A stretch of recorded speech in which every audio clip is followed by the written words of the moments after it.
I'm heading out today to the scene of a very seldom told Beatles story. So back in February 1963, they were well on the way to becoming one of the biggest bands in Britain. And within a year, obviously, they'd be just about the biggest thing on the planet. And things were moving so fast for them. But where I'm heading today is one occasion where probably they wish that things hadn't been moving quite so fast for a moment. So this is Goole in East Yorkshire. No, not that type of Goole. And I'm stood pretty much on the spot where on February 13th, 1963, the Beatles were travelling back from a gig in Hull, and it nearly ended in disaster. Let's talk about that gig in Hull first. Beatles played in Hull 4 times from the back end of 1962 through to 1964. The first 2 gigs that they did, including this February 63 gig, were both at the Majestic Ballroom just off Holderness Road. This had been a Gaumont cinema for much of its life, and not long after the Beatles played there it became a dance hall. But once they'd finished the gig at the Majestic Ballroom, they got in their Ford Thames 800 van and headed west back to Liverpool via Goole. You wouldn't go through Goole these days because you'd gone the M62, but there was no motorway there back then. This is Boothbury Road that I'm on. The Beatles would have travelled down here in the van and turned left onto Rawcliffe Road. And when they did so, they would have seen a fairly long straight road ahead of them. I will show you it now. That's what they would have been faced with as they headed onto Rawcliffe Road. Now on this particular night, George Harrison was actually driving the Beatles bus. We'll talk more in a moment about why that might have been. But George should have taken a sharp right, but didn't. He missed the bend completely. The area to my right, your left, was a Burton's menswear factory, which unfortunately was demolished earlier this year. But George missed the corner completely and came off down this road and crashed the Beatles bus, containing all 4 of the Beatles, all of their gear, and presumably Neil Aspinall and Mal Evans. George, what are you doing? He's crashed the bloody van. They crashed into a hedge here, and that could have been really nasty, I guess. They were trying to get the van out of the hedgerow when, bad luck, a local policeman came by on his bike. He spotted them and George landed himself in trouble for dangerous driving. So the Beatles eventually got the van back on the road and they headed back to Liverpool. Now I would imagine that they were almost certainly heading back to the Casbah that night. Now obviously this was well past the time when they were still playing the Casbah Coffee Club, run by Mona Best, her son of course being Pete Best.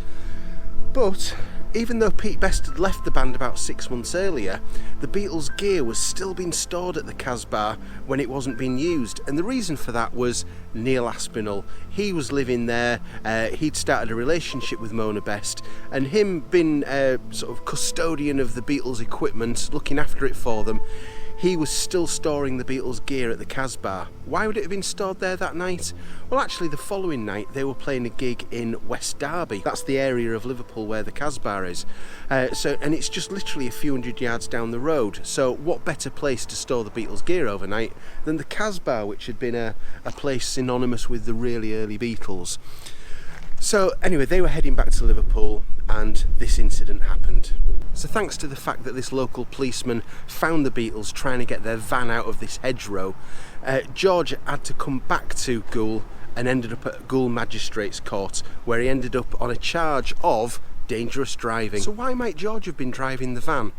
Well, I've been having a look at their sort of diary for a few days before and a few days after this particular incident, and I think there might be some clues there. So you'd normally expect probably Neil or Mal to have been driving the van, but if we're looking the few days before and after, on the 9th of February they'd done a gig in Sunderland up in the northeast of England.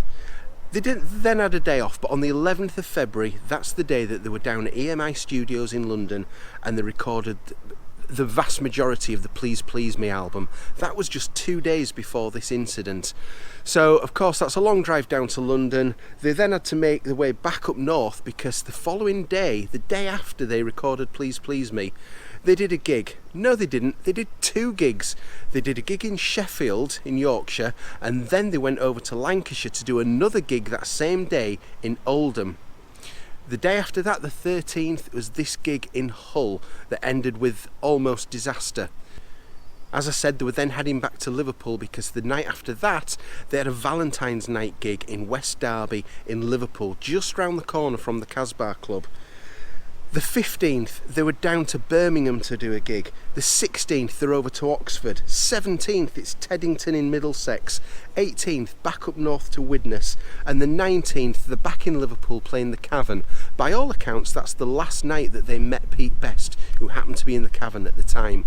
So you can see it was a massively busy time for them before and after, and all I can do is assume that probably they were just sharing out the driving with that much travel up and down the country. And we know George became a bit of a speed freak in his later years, but maybe if he'd just toned down the speed a little bit and just paid a bit more attention to the road, he might not have ended up in a hedgerow here off a sharp corner in Goole.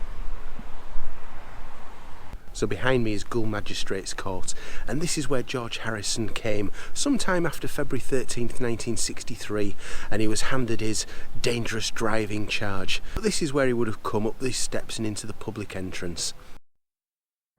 So thankfully when George crashed, he crashed into a hedge and not straight into a building itself, because that could have been disastrous. So thank you for joining me on my little trip to a place of little known Beatles history. I'll see you again very soon. Bye.